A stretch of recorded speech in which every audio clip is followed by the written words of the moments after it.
gosh. All right. Shalom Chavrim, I'm Stephen Ben-Nun. You're watching Israeli News Live, and today we have a very special guest with us, Carolyn Hyde from Israel, and we're going to be talking together with my wife Yana. We're going to be speaking about some of the persecutions that believers go through in the state of Israel. Of course, we've got many friends that are believers in Israel, and we've spoken to others in the past and what they go through and their perspectives on this. But we saw a very interesting article about Carolyn and her husband in Charisma magazine not too long ago, and that inspired us to reach out to them so we could share with you guys what actually goes on for believers and other believers as well in Israel, what they have suffered for their belief in Yeshua as the Moshiach. Go ahead. Hello, Carolyn. Welcome. Shalom. Shalom. Tada. Thank you. Yes. And can you tell us a little bit about yourself? You are American Jewish, right? You have American Israeli, and just tell us more about yourself so people know who you are. Yeah, I am a Jewish believer in Yeshua, first of all. I have dual citizenship. I was born near Chicago. I grew up in an Orthodox synagogue there near Chicago, and we made Aliyah 15 years ago. Okay. I have with my husband, and we have 5 children, and thank God all of them are here in Israel, and we have 10 grandchildren. Wow, that's wonderful. Congratulations. Yes, yeah. Yes. That's wonderful. So recently you have been talking about some persecution that Israeli believers go through in Israel. So I would like for you to expand on that. What is really happening there? So I would like for you to expand to as much as you can, as you think it's safe, because we need to know that, because what happens is that Christian community in United States, the Israeli government unconditional support, and they're supporting anything they do, their wars and all that. And then Netanyahu comes out and says, we are the only democracy in Middle East, and the freedom of religion and everything, so beautifully said, and Christians believe it, but they're not aware this is not true. That's not real. That's true. That's true. It's not true. It's just a front. And they're giving this support to Israeli government while our own are persecuted there. Okay.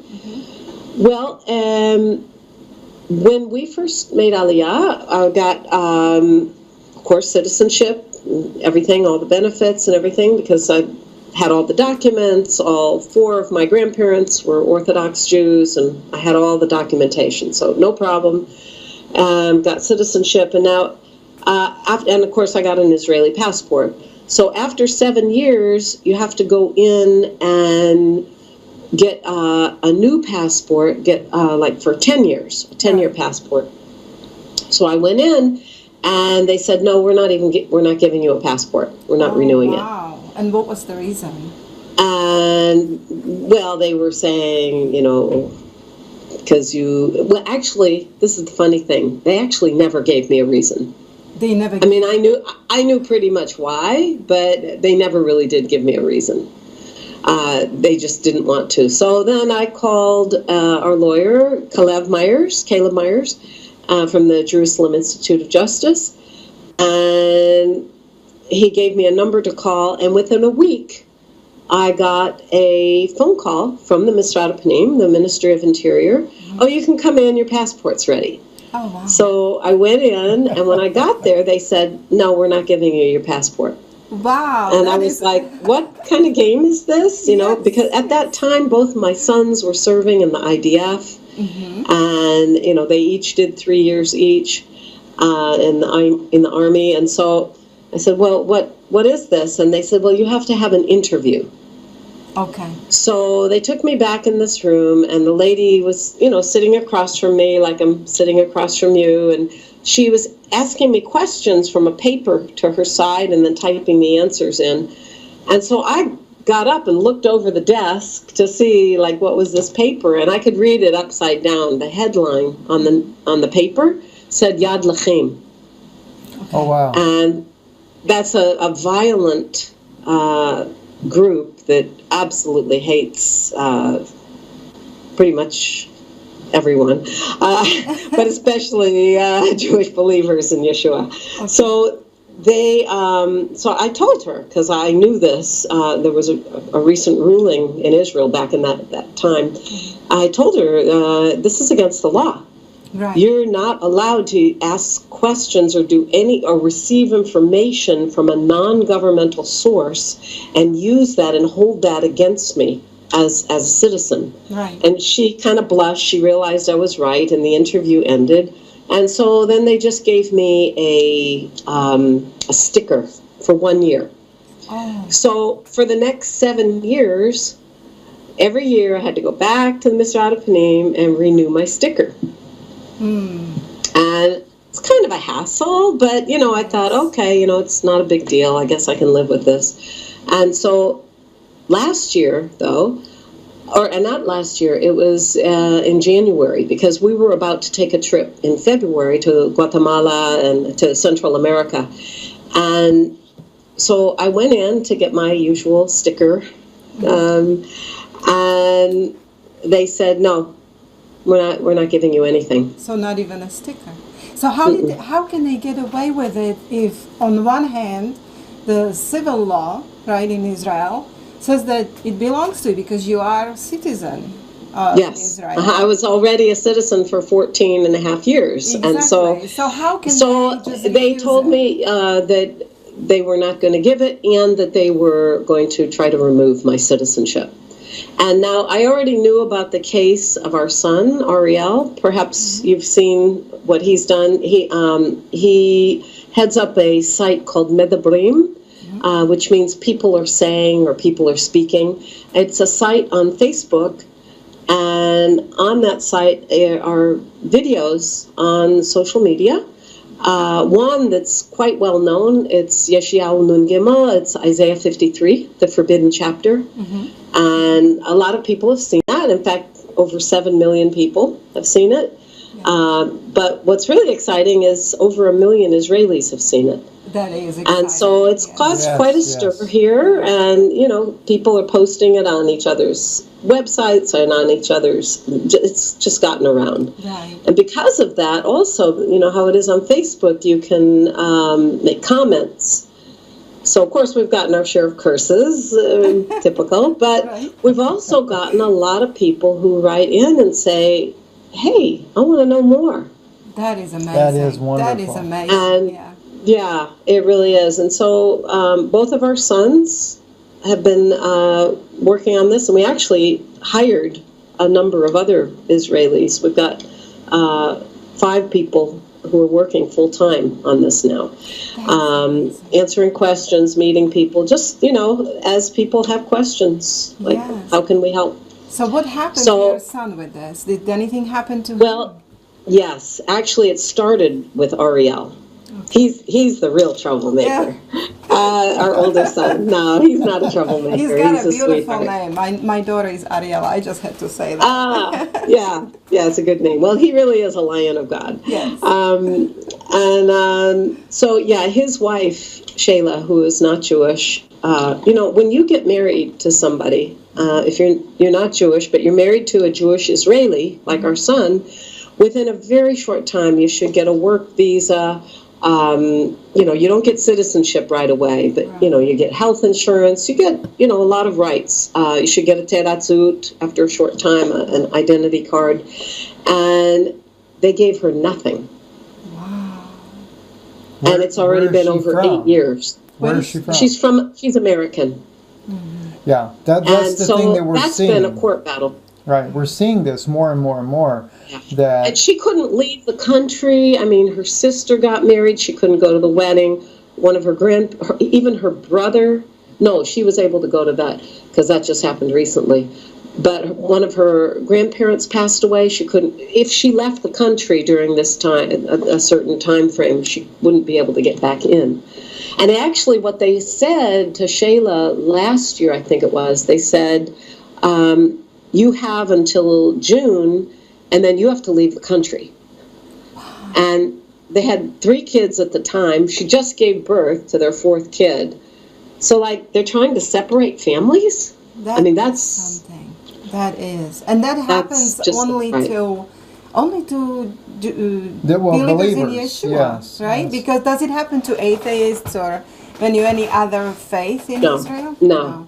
That doesn't happen to them. Like it's but what happened, it's actually the train, because, obviously we had to get Shayla a lawyer quickly because it was urgent for her. Because her visa was going to expire and she would be here illegally, even though she's married for all these years to our son. It's crazy. Yeah. So they had to get a lawyer. And then we found out, while they were in court, that the Misrat Pnim decided, let's go after the source, the Jewish mother, of these two boys. Right. And if we can take away her citizenship, then we can kick out, my husband, who's not Jewish, and then we can kick out everybody. And this is when we came to understand that this is not about us.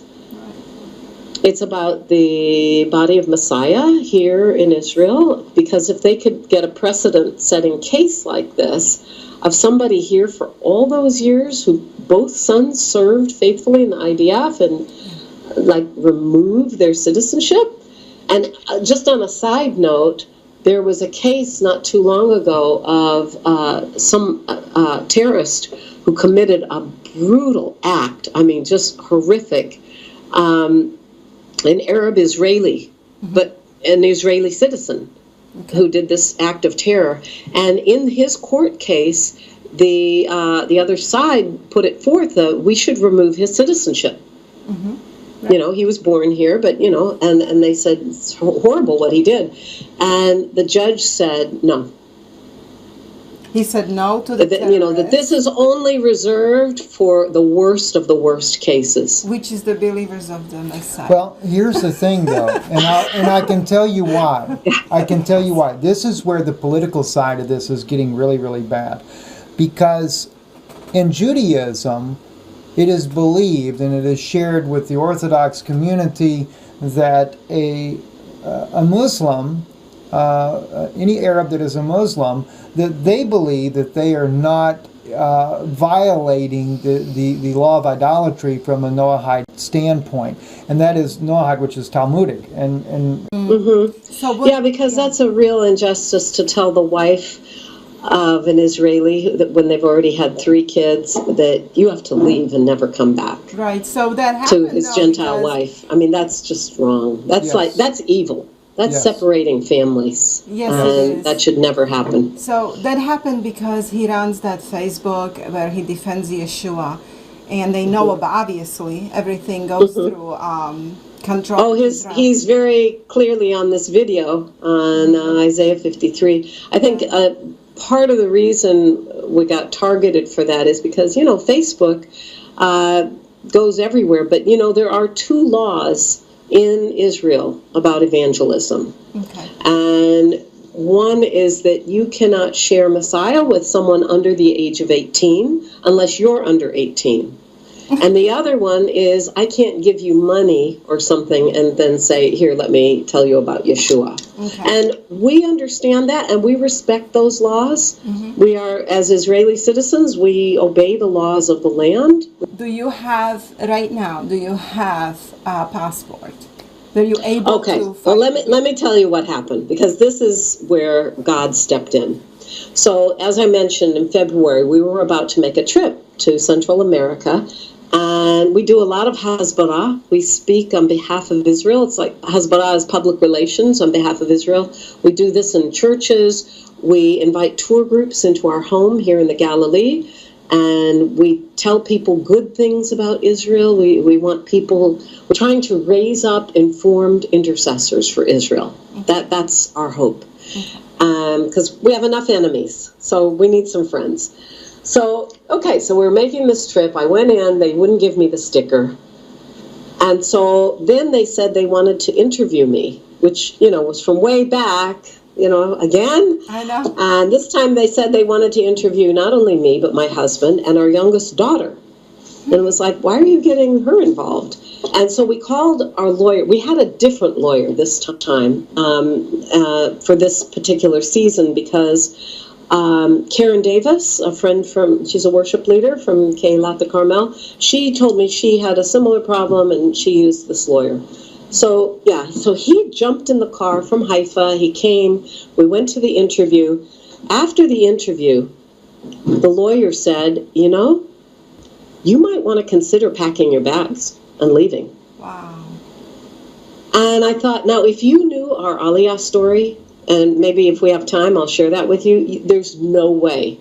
There's no way we're leaving because it was such a strong message how the Lord called us to live in Israel, that there's no way he would bring us here only to have us thrown out. So I was pretty despondent and got home after that, and I was just, like, okay, what are we going to do? And so I picked up my guitar and just began to worship. When in doubt, worship the Lord. It's always the best thing to do. So for like an hour, I was just prophetic worship and just, singing my heart out to the Lord and not really asking for anything, just worshiping him. That's all. After an hour, the phone rang. It was the Misrata Panim. And they said, you can come in and get your passport. It was like, what? So, okay, that's good news. So it was too late to go that day. So the next morning, I got up early. And before I went there, the Lord spoke to me and said, I want you to bring 2 nails with you, 2 long nails, and drive them into the ground in front of the Ministry of Interior. And repent, because your bloodline has cursed me. And, growing up in an Orthodox synagogue and with all my background and everything, that's I'm sure. I mean, I know for a fact I cursed Yeshua when I was growing up. And, just because kids would throw rocks at me, call me a Christ killer, things like this that happened all the time. And I'm sure you had that too. And so it's, we cursed him. But it's in our bloodline. So I've had stranger requests from the Lord, so that was okay. So I got 2 long nails, and I went there, and I just prayer walked a little bit, asked the Lord to make me invisible, which he did. And then I just got down on my knees and drove those 2 nails in the ground and asked the Lord to forgive me and forgive all my ancestors for cursing Yeshua.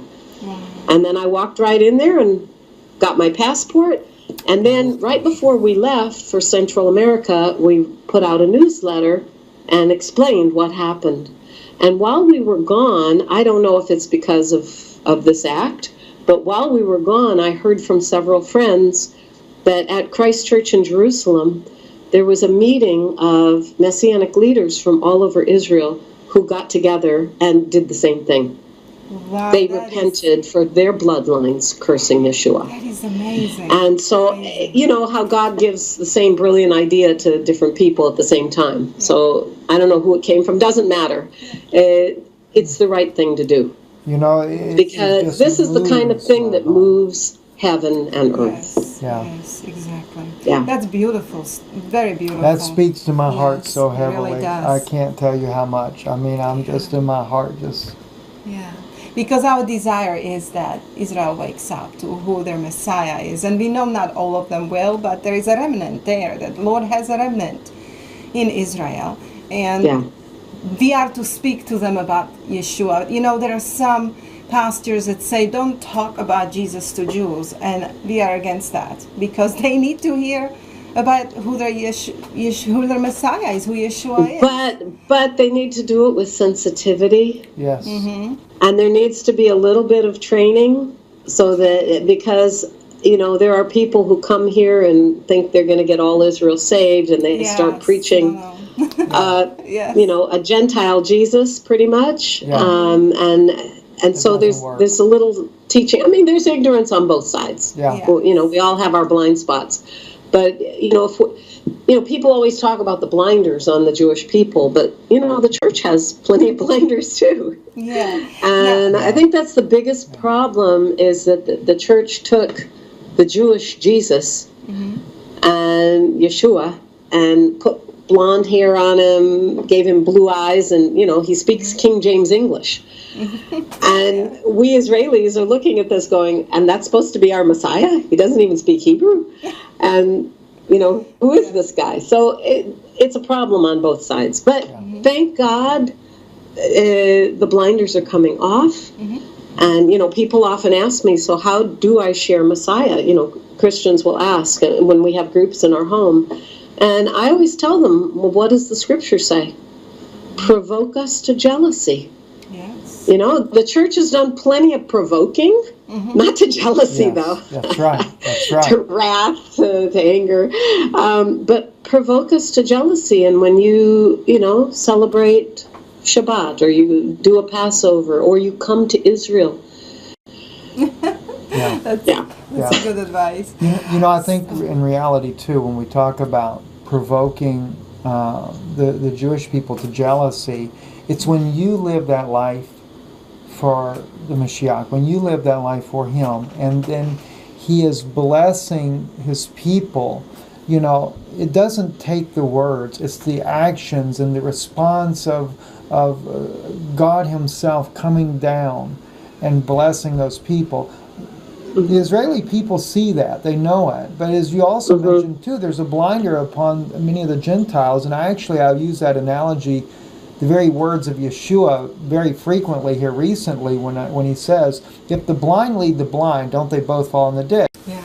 It is. But at the same time, there is a move here in Israel of many, many Orthodox and secular too, who are genuinely hungry for the truth. And this is the thing. And honestly, I loved growing up Jewish. I love being Jewish. And I'm still Jewish, and we're getting ready for Rosh Hashanah, and we fast on Yom Kippur, and we keep the feasts, not in a legalistic way, but because we love it, and because we see Yeshua in the midst of all the feasts, and He's really the center. And so, what was I going to say? Oh, yes, about the hunger.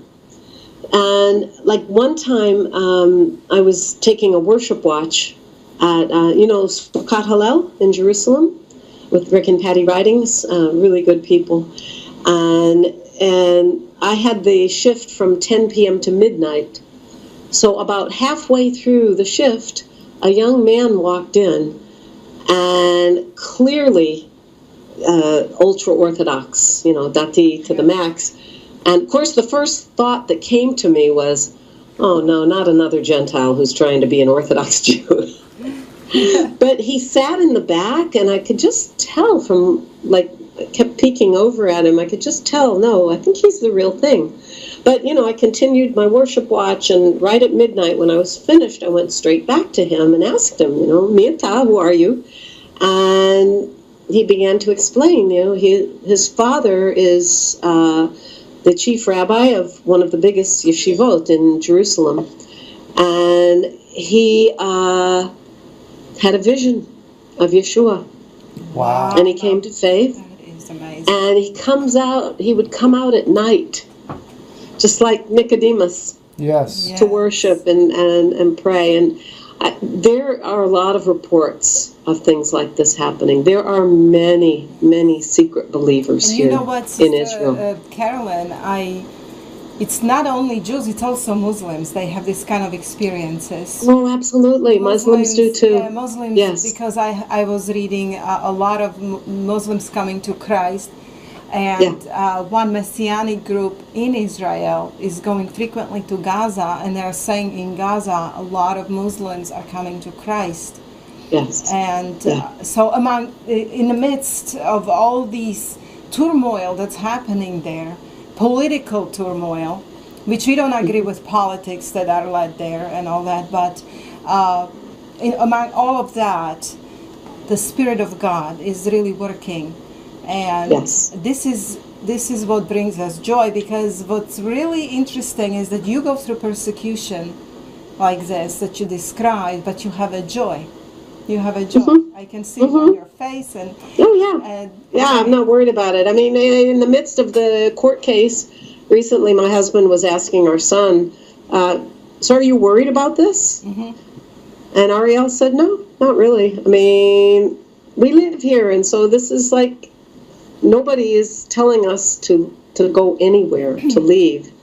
Because if God didn't call us here, then we have no business being here. But if God did call us here, which clearly he did from our Aliyah story, then it's like, you know, you want to fight God? Well, go for you it. came for such a time. Yes. you came for such a time as this, because all of this is happening right now there, even with Zev Porad and all these other messianic believers who are preaching Yeshua, and they know how to reach Jewish people.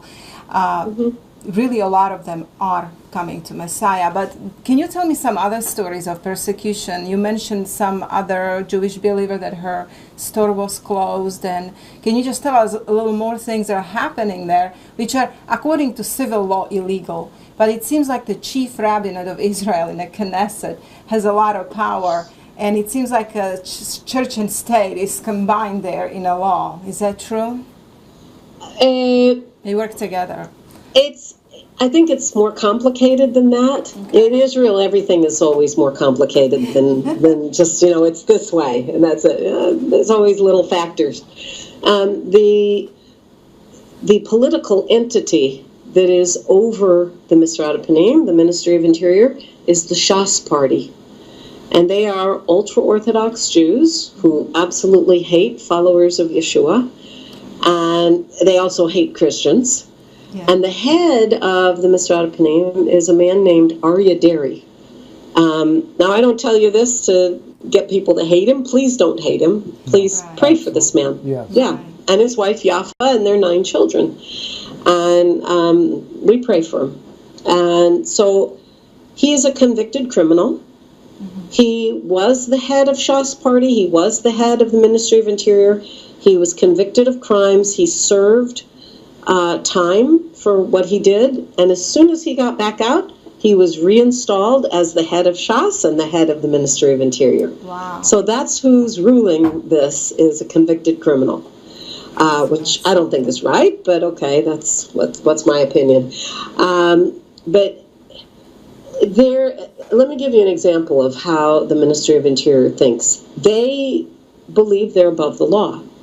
There was a recent court hearing. There are 2 things I want to share with you. There was a ruling, it's not like a law, but it was a ruling from the Vice Attorney General, which is over the Ministry of Interior. So they tell them what to do. And they said that anyone who is here as a citizen in Israel for more than 10 years, you can never remove their citizenship.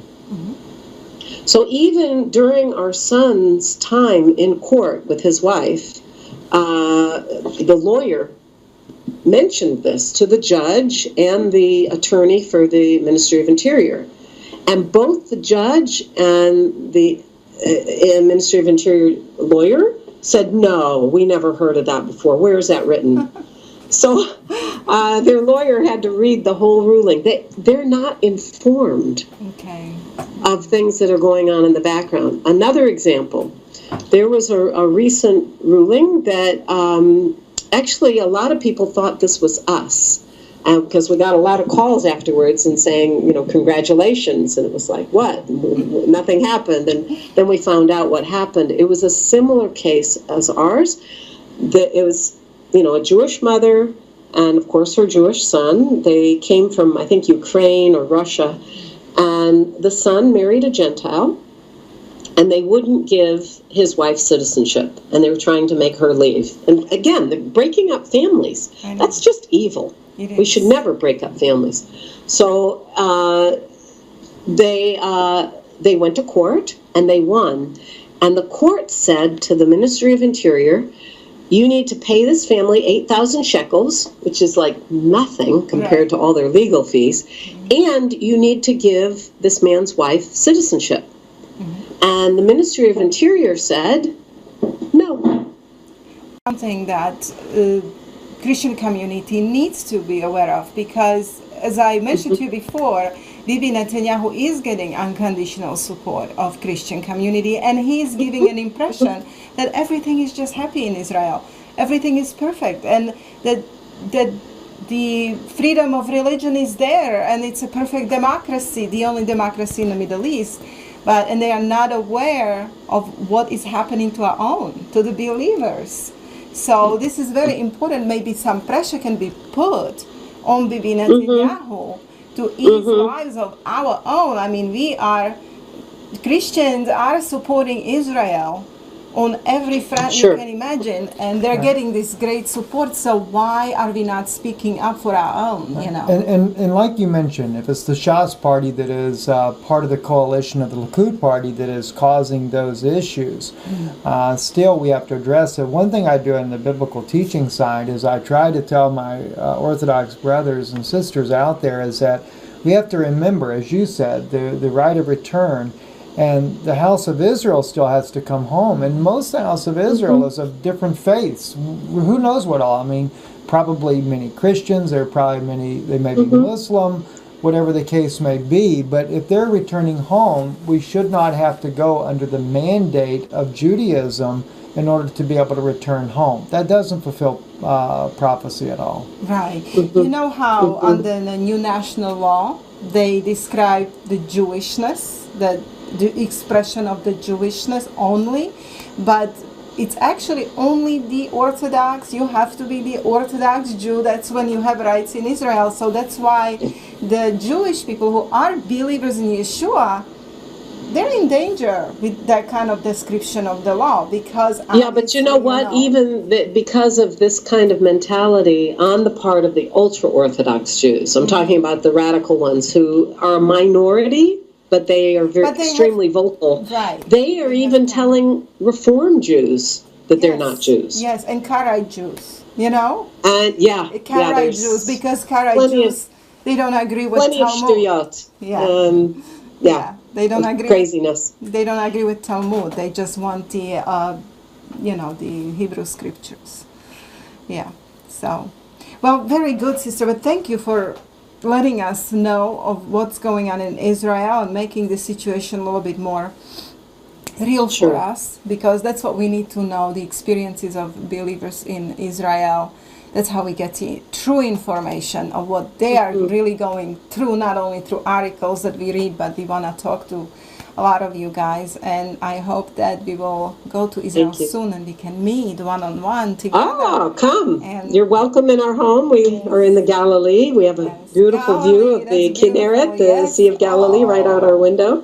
Wow. And, if I can add one more word, since you're reaching a lot of Christians with this, when we have groups in our home, many people will come up to us and say, we support the gospel going forth in Israel. We give to the International Fellowship of Christians and Jews. Right. Or they'll say, we give to CUFI, Christians United for Israel. And we used to keep silent about this because we don't want to badmouth anyone. But I think it's really important to state that almost all the money that is collected from CUFI goes to Rabbi Eckstein of the International Fellowship of Christians and Jews. And some of that money is used in a good way. It's helping widows and orphans and helping some people make aliyah. But some of it is also going to anti-missionary groups. And so Christian money is supporting people who are persecuting us. I think that's just wrong. I'm so glad you mentioned this, sister, because I did hear about this, about Rabbi Eckstein, and I'm getting a lot of requests of people asking us, is that okay to support this fellowship? Please don't. Right. And I have heard from many other sources, and now I'm hearing it from you, so I'm really thankful you brought this up. I'm very thankful you brought this up, because we need to really know. We are right now truly watching how to support Israel the wise way. Right. How to support it the using wisdom. Truly Christian way. To use the wisdom. We stand with Israelis, but most of all, out of all of that, we are standing with Israeli believers. That's the best. That's who we are to pray for the body of Messiah here and support the local body. That's who we support. We support the body of the Messiah in Israel, and we want the gospel to go forth to the Jewish people. Amen. And that's the right body to support Israel. Not the politics, not just support the body of Messiah. So, very nice. Do you want to tell the believers when they are, because a lot of them are going to visit Israel.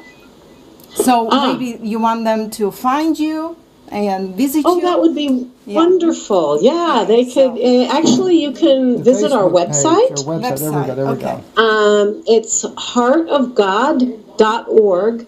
But God is spelled the way I grew up, G-D. Okay, G-D. Yeah, we don't write out the name. Yes, out of respect and honor for his name. Sure.